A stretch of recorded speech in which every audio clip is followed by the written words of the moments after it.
नमस्कार दोस्तों, स्वागत है आपका द न्यूज लॉन्चर के इस यूट्यूब मंच पर। बिहार के मुद्दे को लेकर, बिहार की राजनीति को लेकर आजकल पूरे देश में चर्चा है।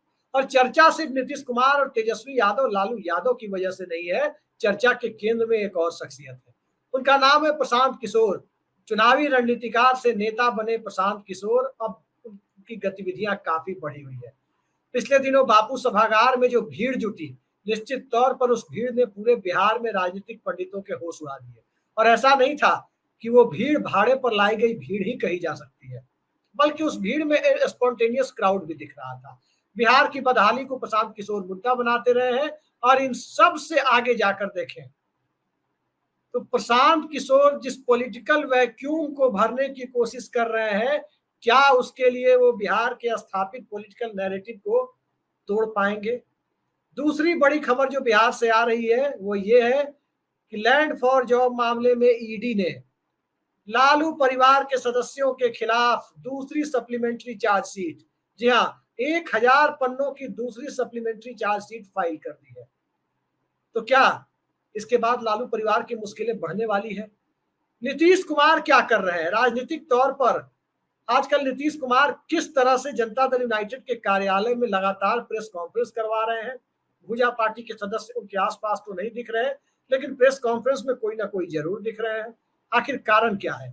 कौन सी राजनीति नीतीश कुमार कर रहे हैं? भारतीय जनता पार्टी में मुरेठा खुलवा ही दिया डिप्टी सीएम का, प्रदेश अध्यक्ष बदलवा ही दिया, तो क्या अब मुरेठा के बाद कुर्सी भी जाएगी? इन सारे मुद्दों पर चर्चा के लिए हमारे साथ मौजूद है वरिष्ठ पत्रकार और जाने माने राजनीतिक विश्लेषक ऋषि मिश्रा जी। ऋषि जी, बहुत बहुत स्वागत है आपका हमारे इस कार्यक्रम में। सबसे पहले चर्चा बिहार की राजनीति के उस चेहरे की जो बिहार को ही बदलने का दावा कर रहे हैं। बहुत लोग आए, बहुत लोग गए, बिहार नहीं बदल पाए, बिहार ने उनको बदल दिया। लेकिन वो बिहार को बदलने की बात कर रहे हैं। प्रशांत किशोर, बापू सभागार की भीड़ आपने देखी, 2 साल से वो पदयात्रा कर रहे हैं। अब पदयात्रा करके गांव गांव में जो लोगों से जनसंपर्क कर रहे हैं, उस बात की तारीफ तो बनती है, किसी को करनी चाहिए कि राजनीतिक रूप से जो तरीका उनका है लोगों से सीधा जुड़ने का, उस बात की तारीफ तो सबको करनी चाहिए। लेकिन सवाल यही है कि क्या प्रशांत किशोर जो भीड़ जुटा रहे हैं वो वोटों में तब्दील करने में कामयाब हो पाएंगे?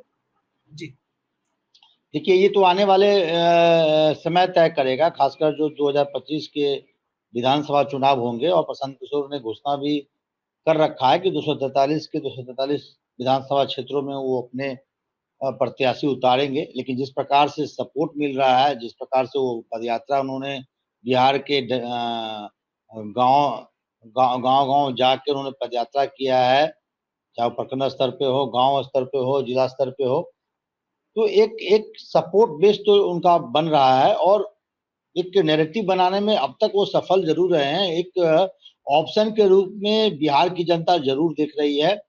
अब जो भीड़ जुट रही है, नो डाउट, पटना में आपने देखा, या वो प्रमंडल स्तर पे, जिला स्तर पे भी बैठकों का आयोजन कर रहे हैं, उसमें भी काफी भीड़ इकट्ठित हो रही है। तो क्या ये भीड़ वोटों में कन्वर्ट हो पाएगी या नहीं, ये तो विधानसभा चुनाव आएगा और चुनाव के जो नतीजे आएंगे वो उसमें तय होगा। लेकिन एक सफल रणनीतिकार तो रहे हैं, राजनीति को समझते भी हैं। राजनीति में जो चालें चली जाती है वो बेहतर समझते हैं, कोई नए नहीं है। लेकिन एक चुनाव लड़वाना और चुनाव लड़ने में अंतर होता है। लेकिन एक बात तो मानना होगा अभिषेक जी कि प्रशांत किशोर के बिहार के राजनीति में के उदय होने से कई जो पॉलिटिकल पार्टी हैं कहीं ना कहीं पेशो पेश में है कि ये यदि प्रशांत किशोर मजबूती से उभरते हैं तो किसको डैमेज करेंगे। और खासकर यदि प्रशांत किशोर के स्ट्रेटजी को देखे तो उनका जो फोकस है अभिषेक जी, दलित प्लस मुस्लिम और प्लस अति पिछड़ा, उनका जो मान लीजिए खुद तो वो मतलब जनरल कास्ट से आते हैं, ब्राह्मण समुदाय से बिलोंग करते हैं। और उनका जो मान लीजिए जो एक मतलब वो हालांकि वो 13 करोड़ बिहारियों की बात करते हैं, लेकिन उनका जो रणनीति है, देखिए बिहार में जो चुनाव होते हैं, देखिए आप बोलने के लिए कुछ भी बोल लें, लेकिन जो बिहार में चुनाव होते हैं वो कास्ट बेसिस होते हैं, एक सामाजिक समीकरण पकड़ के आपको चलना होता है। और जो जो सामाजिक समीकरण जो एक तरह से ये प्रशांत किशोर बनाना चाह रहे हैं, उसमें दलित प्लस अति पिछड़ा और जो क्या कहते हैं माइनॉरिटी, और आप बारी बारी से देखिए तो माइनॉरिटी भी इन दिनों अपने आप को अलग थलग महसूस कर रही है। अब देखिए माइनॉरिटी, लोकसभा चुनाव हुआ है, माइनॉरिटी जिनका एक आधार वोट माना जाता है, उन्होंने कितना लोकसभा चुनाव में कितना उस समाज को रिप्रेजेंटेशन दिया। दूसरी तरफ दलितों का वोट सबको चाहिए, लेकिन दलित समाज का उत्थान करने में ना चिराग पासवान अब तक सफल रहे। अब आप बता दीजिए, चिराग पासवान ने ऐसा कोई आंदोलन किया हो या ऐसा कोई मूवमेंट चलाया हो जिससे दलित समाज में एक बड़ा मैसेज आए। या जीताराम मांझी को देख लीजिए, जीताराम मांझी मुख्यमंत्री रहे हैं, वर्तमान में केंद्रीय मंत्री रहे हैं, लेकिन जब कुछ देने की स्थिति में आते हैं तो या तो खुद वो मंत्री बन जाते हैं या बेटे को बना देते हैं। संगठन में भी देख लीजिए, अध्यक्ष उनके बेटे रहे या खुद रहे। अभी एक सीट गया में उपचुनाव हो रहा है, उसमें संभावना है या तो उनकी पुत्रवधू या छोटे पुत्र चुनाव लड़ेंगे। तो एक बड़ा मैसेज देना चाह रहे हैं प्रशांत किशोर, और उन्होंने घोषणा भी कर दी है कि उनके पार्टी के जो पहले अध्यक्ष होंगे वो दलित समाज से होंगे। आपने देखा कि कर्पूरी ठाकुर की जो पोती है, मैं नाम भूल रहा हूं उनका, उन्होंने भी कुछ दिन पहले प्रशांत किशोर की टीम को ज्वाइन किया है। कल आनंद मिश्रा जो बक्सर से जो चर्चित आईपीएस रहे हैं, आनंद मिश्रा जो बक्सर से निर्दलीय चुनाव लड़े, उन्होंने भी जनस्वराज की टीम ज्वाइन की है। ठिकाना नहीं मिल रहा है, उसके लिए प्रशांत किशोर ठिकाना दे रहे हैं। नहीं, और ऐसे नेता पे टारगेट कर रहे हैं जो तमाम जो मेन स्ट्रीम की जो पॉलिटिकल पार्टी है, चाहे वो राजद हो, जेडीयू हो, बीजेपी हो, कांग्रेस हो, और ऐसे नेताओं को वो टारगेट कर रहे हैं जो इन तमाम पॉलिटिकल पार्टियों में हाशिए पे हैं। एक जमाने में बड़े नेता हुआ करते थे, लेकिन पार्टी अभी उनको हाशिए पर रखा है, तो ऐसे नेता पर भी फोकस है। और सामाजिक समीकरण दलित, अति पिछड़ा और मुस्लिम, और दलित, अति पिछड़ा और मुस्लिम जो है वो आधार वोट रहा है किसका, या तो नीतीश कुमार का या लालू यादव का, यानी राजद का। तो बेचैनी बीजेपी के तुलना में इन दो पॉलिटिकल पार्टियों में अधिक देखी जा रही है। प्रशांत किशोर के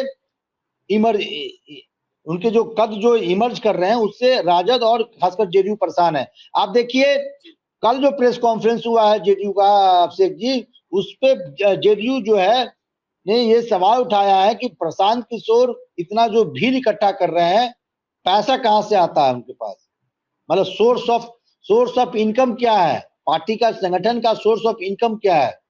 तो जेडीयू भी हमलावर है, उधर तेजस्वी यादव भी हमलावर है, उधर दूसरी तरफ प्रशांत किशोर यदि हमला बोलते हैं तो आपने देखा होगा अभिषेक जी कि अधिकतर वो हमलावर या तो तेजस्वी यादव के तरफ उनका हमला होता है या नीतीश कुमार की तरफ होता है।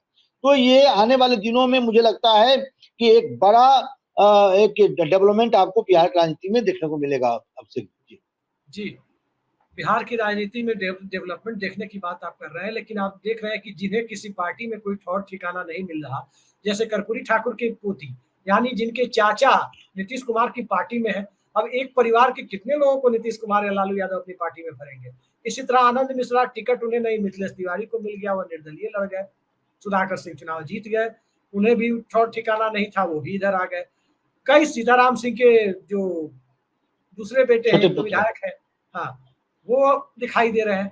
कई ऐसे लोग आप देख सकते हैं कि जो राजनीतिक पारी को, अपनी राजनीति को करियर तो बनाना चाहते हैं, पॉलिटिकल करियर अपना, लेकिन दोनों गठबंधनों में उन्हें मजबूत जगह नहीं मिल रही। एक बुनियादी सवाल ऋषि जी यहाँ ये उठता है कि देखिए 243 सीटें हैं बिहार में विधानसभा की, 243 गुना 2 यानी 486 कैंडिडेट तो होंगे दोनों मुख्य गठबंधन के, ये तो स्वाभाविक है। लेकिन हर क्षेत्र में 2 कैंडिडेट आमने सामने तो जरूर होंगे, एक एनडीए से, एक इंडिया से, ये तो एकदम क्लियर है, इसमें तो कोई डाउट नहीं है। लेकिन इन 2 कैंडिडेट के अलावा, यानी 486 कैंडिडेट के अलावा, हर क्षेत्र में 3-4, पूरे बिहार में कहें तो कम से कम 800 या 1000 ऐसे कैंडिडेट जरूर होंगे जो मजबूत कैंडिडेट की श्रेणी में माने जाते होंगे कि वो चुनाव लड़ सकते हैं। कहा जा रहा है कि प्रशांत किशोर के पास इसी तरह के कैंडिडेट का एक पूरा डोजियर तैयार किया जा रहा है, और प्रशांत किशोर अपने कैंडिडेट की घोषणा विधानसभा में सबसे अंत में करेंगे, जब दोनों गठबंधन अपने अपने पत्ते खोल देंगे, यानी दोनों गठबंधन में टिकट में के लिए दौड़ रहे लोगों को जब टिकट मिलने की संभावना क्षीण हो जाएगी जी, तो उसमें से दोनों के बीच से कौन किस सीट पर मजबूत टक्कर दे सकता है, किसके पक्ष में कौन सा जातीय समीकरण फिट हो सकता है, ये देखकर प्रशांत किशोर, वो डेटा किंग है, उनके पास डेटा तो है ही पूरे बिहार का, उनके पास पूरा का पूरा डेटा है, तो वो उस आधार पर टिकट देंगे। क्या आपको नहीं लगता कि इस तरह में के चुनाव में तो हो सकता है कुछ कैंडिडेट 5, 10, 15, 20 प्रशांत किशोर के जीत भी जाए, ये भी हो सकता है। और ये भी हो सकता है कि कहीं वो एनडीए को नुकसान पहुंचा दे, कहीं इंडिया को नुकसान पहुंचा दे। किस देखिए तरह आप प्रशांत किशोर करते हुए आगे बढ़ रहे हैं। देखिए प्रशांत किशोर के दिए गए बयानों को आपको एनालिसिस करना होगा। प्रशांत किशोर ने कहा कि जिसकी जितनी आबादी उसकी उतनी हिस्सेदारी, और इस बयान से आप को रिलेट कीजिए, यदि जिसकी जितनी आबादी उसकी उतनी हिस्सेदारी के हिसाब से वो टिकट देंगे, सबसे अधिक वो टिकट ओबीसी, अति पिछड़ा, दलित समाज से आने वाले लोगों को देंगे, ईबीसी को देंगे, ओबीसी, ईबीसी, दलित, महादलित लोगों को टिकट देंगे, क्योंकि आबादी के हिसाब से इन लोगों की संख्या अधिक है। और ऐसे लोगों को यदि टिकट देंगे तो नुकसान किसका होगा? दूसरी तरफ प्रशांत किशोर, जो नीतीश कुमार का कोर वोट बैंक माना जाता है, एक साइलेंट वोट माना जाता है महिलाओं का, उन्होंने ये कहा है कि अधिक से अधिक महिलाओं को टिकट देंगे, महिलाओं में भी अति पिछड़ा, दलित, महादलित की तरफ उनका झुकाव होगा। तो एक बड़ा प्रयोग करने जा रहे हैं प्रशांत किशोर, लेकिन ये हम लोगों को ये देखना होगा कि क्या अन्य पार्टियों की तरह, जैसे तमाम पॉलिटिकल पार्टी ऐसे करते हैं कि बीजेपी से टिकट नहीं मिला, मान लीजिए जो वर्तमान विधायक है वो कांग्रेस में भाग गए, कांग्रेस के वर्तमान विधायक को टिकट नहीं मिला, उधर भाग गए, तो क्या ऐसे लोगों को भी टिकट देंगे? वो जीतने के बाद फिर भाग जाएंगे। क्या अन्य जो मेरा सवाल ये है कि प्रशांत किशोर एक नए प्रकार की राजनीति करना चाहते हैं, लेकिन क्या उनका जो फॉर्मूला अन्य जो पार्टियों का जो पुराना फॉर्मूला है उसको वो अपनाएंगे कि उस पार्टी से टिकट नहीं मिला तो उसको यहाँ दे दो? फिर सवाल उनसे भी उठेगा कि भाई जिस व्यक्ति को आपने टिकट दिया है वो आपके संगठन के लिए उनका क्या योगदान है? जब आप पदयात्रा कर रहे थे तो इन लोगों का क्या योगदान था? क्या आप प्रशांत किशोर उन लोगों को ही के तरफ फोकस करेंगे जो जो जो इतने दिनों तक उन्होंने जो संघर्ष किया है, पद यात्रा किया है, जिसमें उनकी भूमिका रही है, तमाम लोगों को उनको उठा के टिकट देंगे, या ऐसे पूर्व विधायक या विधायक को देंगे? तो आने वाले दिनों में ये देखना होगा। लेकिन जो उनकी स्ट्रेटजी है, जिसकी जितनी आबादी उसकी उतनी हिस्सेदारी, और उस हिसाब से मुझे लगता है कि एक तरफ से ये जेडीयू आरजेडी को नुकसान पहुंचाने, एक तरह से देखिए, यदि मेरे भाषा में कहें तो 2019 में जो चिराग मॉडल था, 2020 में, हाँ 2020 में वही चिराग मॉडल मुझे लग रहा है कि प्रशांत किशोर को होगा। यदि वो पिछड़े दलित महादलित को अधिक फोकस करते हैं तो नुकसान बीजेपी के तुलना में जेडीयू आरजेडी को अधिक होगा जी।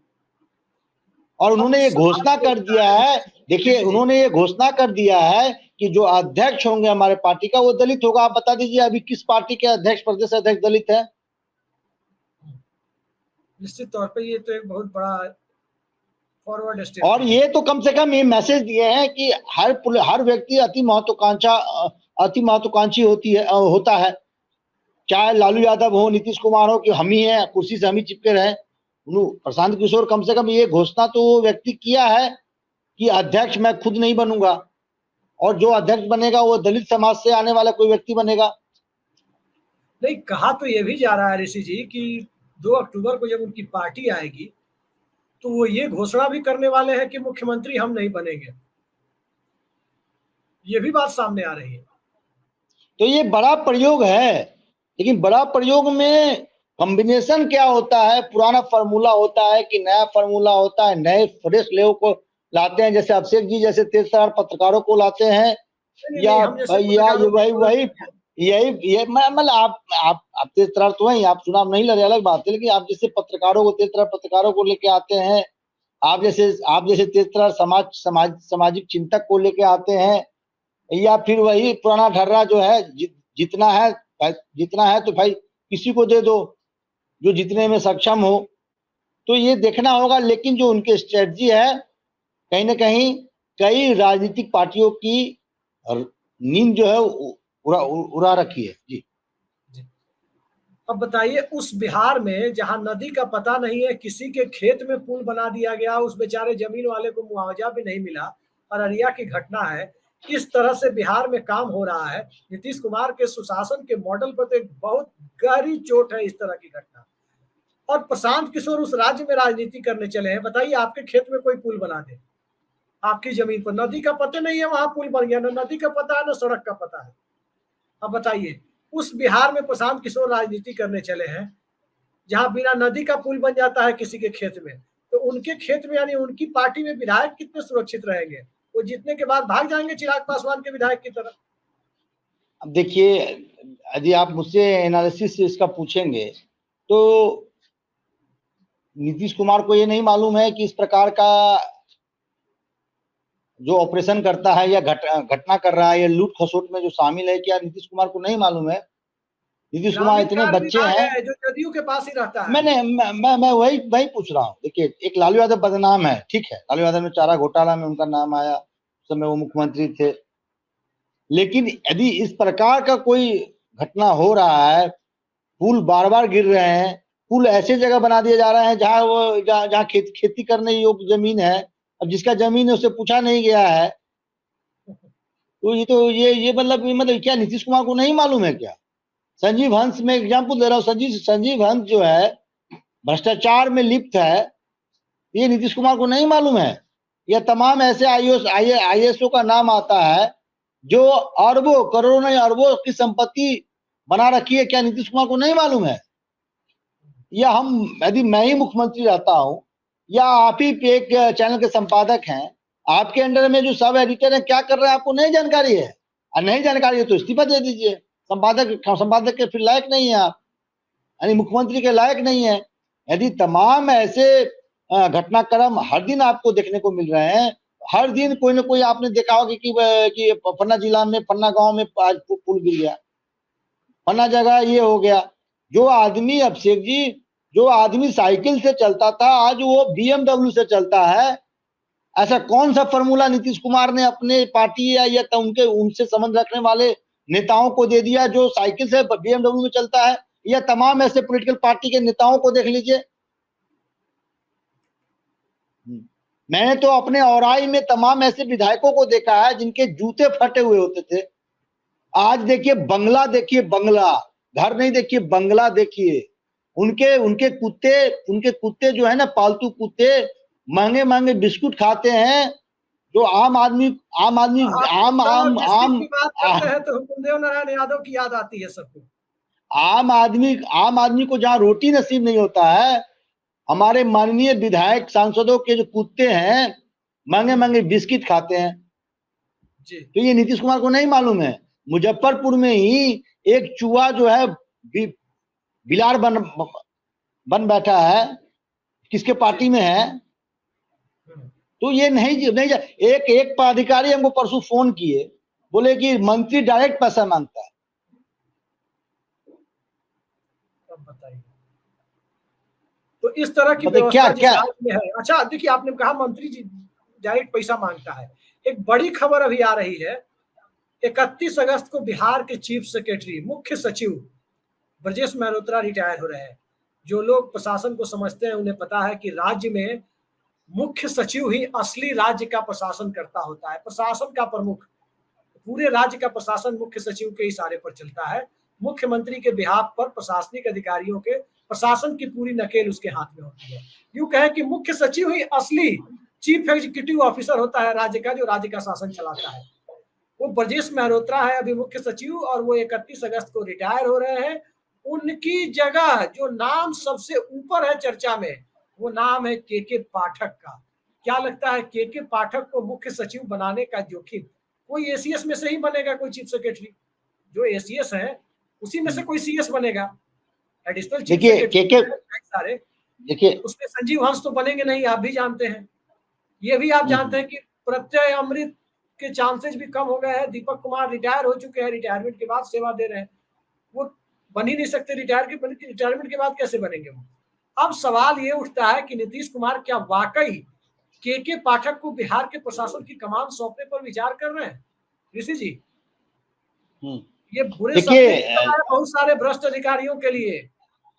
देखिए सीनियरिटी जूनियरिटी तो मैं नहीं जानता हूँ कौन सीनियर है कौन जूनियर है। यदि एसीएस में किसी व्यक्ति को यदि चीफ सेक्रेटरी बनाना है तो उनके कामों के आधार पर मैं बताऊं, एस सिद्धार्थ सबसे उपयुक्त होंगे। जी, एस सिद्धार्थ जो है सबसे उपयुक्त होंगे। और देखिए, और के पाठक जब शिक्षा विभाग में थे इस प्रकार से गतिरोध बना हुआ था, और के पाठक ईमानदार होंगे, लेकिन शिक्षा विभाग में जिस प्रकार से लूट खसोट हुआ है, अभी आपने बिहार विधानसभा में देखा होगा कि एक विधान पार्षद एक बैग लेके आते हैं और बैग का वो दाम उन्होंने बताया कि जब मैं जहां से ये बैग बनता है, जिस फैक्ट्री से बनता है, मैं उस फैक्ट्री में गया था। उस फैक्ट्री में जब मैं इस बैग की कॉस्ट मैंने पूछा तो बोला कि ये 200 या 220 रुपया का इसका लागत है। आपको मालूम है अभिषेक जी, वो बैग जो है बिहार सरकार 1200 कुछ रुपया में खरीदता है। बिहार सरकार उस बैग को 1200 कुछ रुपया में खरीदती है, जबकि उस बैग का जो मूल लागत है 200 कुछ रुपया है। तो 1000 रुपया का एक बैग में 80 लाख से ऊपर बैग खरीदा गया है। आप समझ जाइए। अब मैं आपको बताता हूँ भ्रष्टाचार कहाँ होते हैं। एससीईआरटी में एक टीचर पे 900 रुपया प्रत्येक दिन खर्च करना है। हर महीने हर 6 दिन पे 600 से 700 टीचर का ट्रेनिंग होना है, और पूरे साल ये घटनाक्रम चलेगा। आप समझ जाइए ट्रेनिंग कैसा ट्रेनिंग होता है वहाँ। आप एससीईआरटी द्वारा जो ट्रेनिंग चलाया जा रहा है तमाम शिक्षकों का, आप ट्रेनिंग कॉलेज में जाके देख लीजिए। करोड़ों रुपया का मतलब इसकी जांच किया जाए, एससीईआरटी विभाग यदि इसकी जांच करे, करोड़ों रुपया का ममचारा घोटाला से बड़ा घोटाला साबित होगा। जी, आप जोड़ लीजिए ना। एक शिक्षक की एक दिन की ट्रेनिंग की कॉस्ट है 900 800 कुछ रुपया, लगभग 900। 6 दिन जोड़ लीजिए, करीब 500 से 600 टीचर हर हफ्ता ट्रेनिंग लेते हैं एक ट्रेनिंग कॉलेज में, और ये घटनाक्रम पूरे साल चलता है। और बिहार में कितने ट्रेनिंग कॉलेज हैं आप जोड़ लीजिए। तो ये इन चीजों का भनक यदि नीतीश कुमार जी को नहीं है तो मैं तो माननीय मुख्यमंत्री जी से रिक्वेस्ट करूंगा अपने पद से इस्तीफा दे दीजिए। जी ऋषि जी, एक बड़ी खबर ये भी आ रही है कि ईडी ने लैंड फॉर जॉब के मामले में, जो रेलवे में जमीन के बदले रजिस्ट्री का जो कथित मामला है, उस मामले में दूसरी सप्लीमेंट्री चार्जशीट दिल्ली में दाखिल कर दी। 1000 पन्ने की ये चार्जशीट है। लालू परिवार के सदस्य इसमें कथित तौर पर, जो ईडी कह रही है कि वो इन्वॉल्व है। क्या आपको लगता है कि इससे लालू परिवार की मुश्किलें बढ़ने वाली हैं? देखिए, यदि दोषी हैं, उनके विरुद्ध पर्याप्त सबूत है, तो नेता कोई भी हो, संविधान और कानून से बड़ा कोई नहीं है। लेकिन सवाल टाइमिंग को लेकर है, सवाल पक्षपात को लेकर है। तमाम जो भ्रष्टाचारी हैं विपक्ष में ही हैं। जैसे ही ये अगस्त का महीना शुरू होने वाला है, मतलब 17 अगस्त के बाद कि बिहार में खेल हो सकता है, वैसे ही उधर हो जाती है। बिल्कुल, तेजस्वी यादव 17 अगस्त से पूरे बिहार के दौरे पे निकलने वाले हैं। उससे तुरंत पहले ईडी ऋषि जी, दौरे पर निकलने से पहले एक खबर बहुत तेजी से चल रही है कि आरक्षण को नवी अनुसूची में डालने के मुद्दे पर नीतीश कुमार और आरजेडी के बीच, यानी जेडीयू और आरजेडी के बीच अंदर खाने बात काफी आगे तक बढ़ने की खबर आ रही है। तो जब आप पिछली बार भी देखें, जब 2022 में लगा था कि अब नीतीश कुमार और लालू यादव साथ हो जाएंगे, भोला यादव की गिरफ्तारी हो गई, उसके बाद ईडी के छापे पड़ने शुरू हो गए, तेजस्वी यादव को घेरना, 10-10 घंटे पूछताछ हुई लालू यादव से। 2022 में सब घटनाएं हुई थी। और तो सवाल आप देख लीजिए, जेडीयू के कुछ एमएलसी पर भी ईडी पहुंच गई। अब फिर ये गतिविधि, आपने कुछ दिनों से चर्चा बहुत तेज थी कि दोनों में अंदर खाने बातचीत बहुत आगे बढ़ गई है, और फिर ईडी की एक्टिविटी शुरू हो गई। इन दोनों में क्या लग रहा है आपको? सवाल टाइमिंग को लेकर है। सवाल यदि कोई डेवलपमेंट पर्दे के पीछे हो रहा है तो इसका भनक बीजेपी को भी होगा।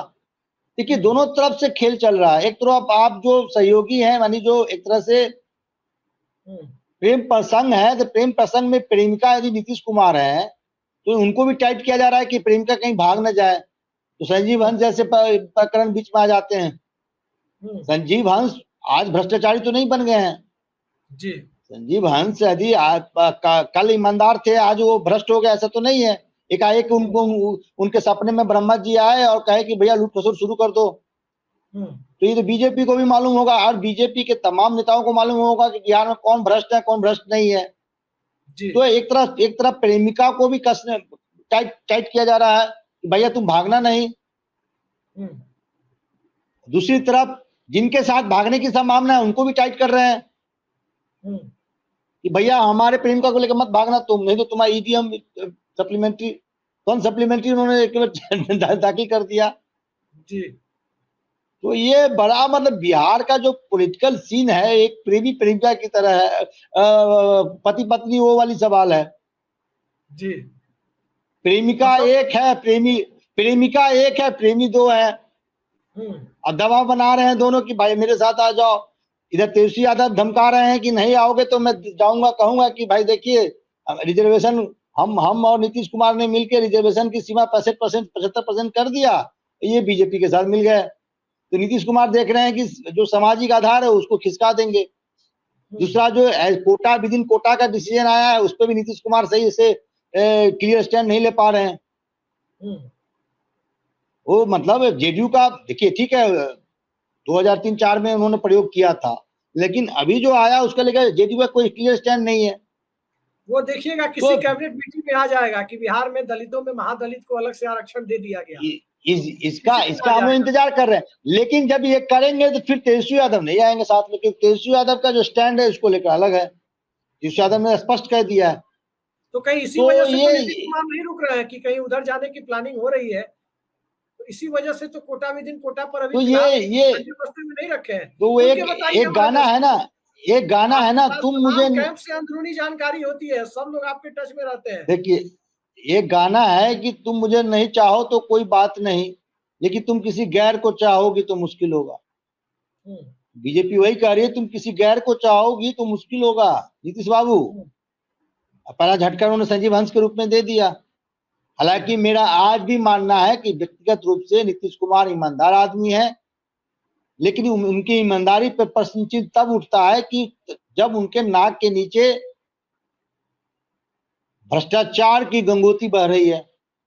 मैंने एग्जाम्पल दिया, सिर्फ एक एससीईआरटी विभाग, शिक्षा विभाग का एक सेक्शन है एससीईआरटी, उसका आप सिर्फ जांच करा लीजिए। मैं दावा के साथ कहता हूं चारा घोटाला से बड़ा घोटाला साबित नहीं हुआ तो मैं पत्रकारिता छोड़ दूंगा। ऐसे तमाम विभाग हैं, स्वास्थ्य विभाग है, एक सिविल सर्जन का जो पोस्टिंग होती है बिना पैसे लिए पोस्टिंग नहीं होती है, एक दरोगा के जो थाने में पोस्टिंग होती है बिना पैसे लिए पोस्टिंग नहीं होती है। ये संज्ञान माननीय मुख्यमंत्री जी को नहीं है। ये संभव कैसे संभव है? अच्छा एक चीज देखा जा रहा है, मैं एक बात कह के खत्म करूंगा। एक प्रोफेसर साहब हमको कहे कि हमने एक डेवलपमेंट का उजागर किया और मैंने एक विधान पार्षद से संपर्क किया। जब विधान पार्षद माननीय किसी मंत्री के पास गए तो बोले छोड़ दो यार, मेरे एरिया का है। मेरा एरिया तेरा एरिया क्या होता है? भ्रष्ट होता है। बिल्कुल आपने सही कहा। हम आखिरी सवाल पर ऋषि जी आ रहे हैं।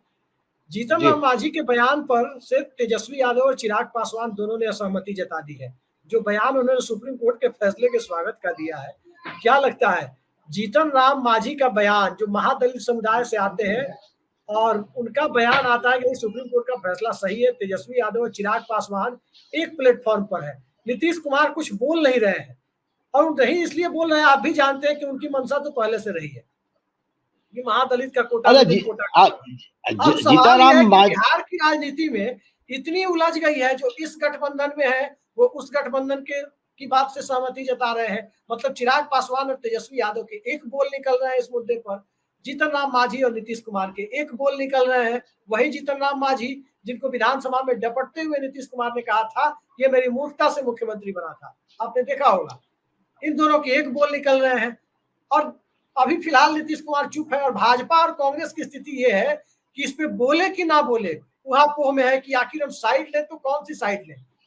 इस परिस्थिति में आपको लगता है ये पूरी राजनीति गटमगट हो गई है और इस गटमगट राजनीति में ईडी आ गई है सप्लीमेंट्री चार्जशीट लेकर के कि कहीं खेल ना हो जाए। देखिए जीताराम मांझी जब बयान दे रहे थे तो उनके बॉडी लैंग्वेज, बॉडी का जो एक्सप्रेशन था वो देखने लायक था। उन्होंने कहा कि रिजर्वेशन तो ऐसी समाज को दिया गया, लेकिन इसके छाली किसने काटा? ये चिराग पासवान ऐसे जो जो जो जो नेता हैं या रामविलास पासवान जैसे नेता, हम लोगों को हक कहाँ मिला? तो ये तो मतलब जो ऐसी समाज में 3-4 जो कास्ट हैं जो डोमिनेट हैं पॉलिटिकली और सोशली डोमिनेट हैं, उन्हीं लोगों को इसका फायदा मिला।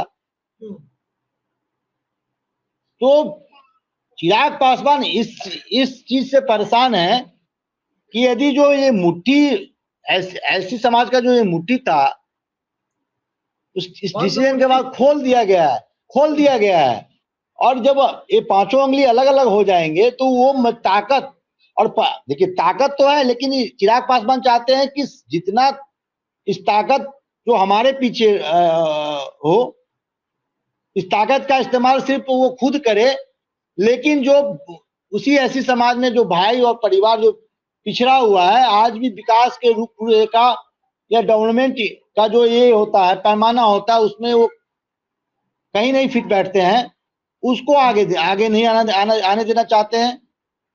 और भूमिका क्या बनाते हैं कि आज भी छुआछूत है। मैं आदरणीय चिराग पासवान जी से पूछना चाहता हूं, क्या आप सामाजिक रूप से भेदभाव के शिकार अभी भी हैं? और यदि वो एग्जाम्पल जीताराम मांझी का देते हैं कि किसी दरभंगा में किसी मंदिर में गए थे, क्योंकि ऐसे इवेंट जो होते हैं या ऐसे जो कार्यक्रम मतलब जो किया जाता है वो पॉलिटिकली होता है। ऑन एवरेज समाज में आज जब आप मुख्यमंत्री हैं या आप IAS हैं, ऐसे ही समाज में आपकी प्रतिष्ठा होती है। अब चिराग पासवान ये जीताराम मांझी कहीं गए, वहां जिन लोगों ने मंदिर धोया वो किसी न किसी पार्टी या किसी न किसी विचारधारा से संबंध रखने वाले लोग थे, आम लोग नहीं थे। सवाल ये उठता है कि क्या जीताराम मांझी से या चिराग पासवान से आम लोग आज भी सामाजिक दूरियां बना रखी है? अरे मालिक, नहीं रखी है। आपके घर में कहाँ भेदभाव है? हमारे आपके घर में तो लोग खैनी मांग के खाते हैं, जाति धर्म कोई भी हो, खैनी कोई बना रहा है, लेकिन जो लोग खैनी नहीं खाना चाहिए, लेकिन जो लोग खाते हैं वो लोग कोई बना रहा है, अरे हमारे लिए भी बनाओ। अब हमारे, लेकिन हाँ, जो भेदभाव की बात चिराग पासवान कर रहे हैं वो भेदभाव अभी एग्जिस्ट करता है, और तभी भेदभाव है, तभी वो आरक्षण है, तभी उसमें क्रीमी लेयर की बात का विरोध भी हो रहा है। सवाल दरअसल ये है, संक्षिप्त जवाब हम चाहेंगे कार्यक्रम को खत्म करने के पहले ऋषि जी, कि बिहार की राजनीति में जो चर्निंग चल रही है, एक स्टेक होल्डर प्रशांत किशोर, दूसरी स्टेक होल्डर नीतीश कुमार तेजस्वी यादव का वो साझा वोट बैंक, जिसमें दोनों अपनी अपनी हिस्सेदारी के लिए अपने अपने तरीके से बिसात बिछा रहे हैं। जरूरत के हिसाब से एक होते हैं, जरूरत के हिसाब से अलग होते हैं।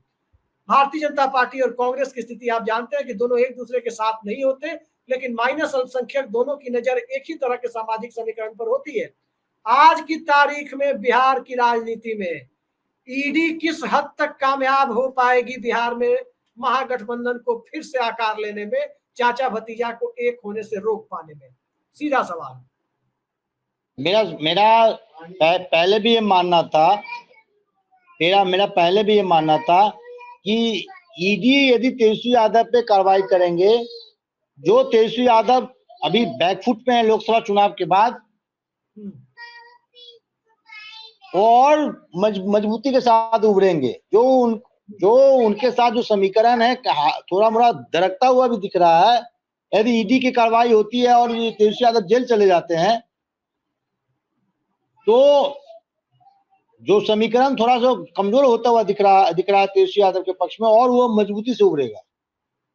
तो इस बात का यदि ईडी की कार्रवाई होती है तो कितना लाभ होगा कितना नुकसान होगा ये पहले समझना होगा।